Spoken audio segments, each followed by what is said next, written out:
بسم الله الرحمن الرحيم. هل أتاك حديث الغاشية؟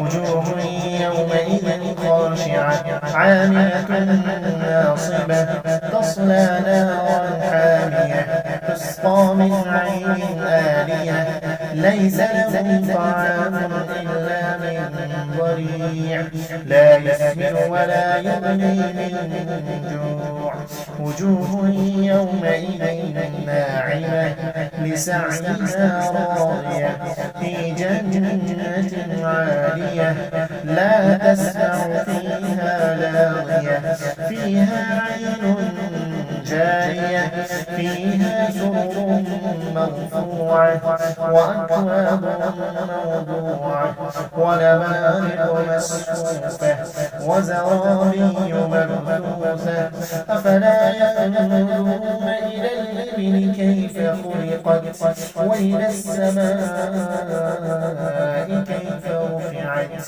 وإلى الجبال كيف نصبت وإلى الأرض كيف سطحت فذكر إنما أنت مذكر لست عليهم بمسيطر إلا من تولى وكفر فيعذبه الله العذاب الأكبر إن إلينا إيابهم ثم إن علينا حسابهم.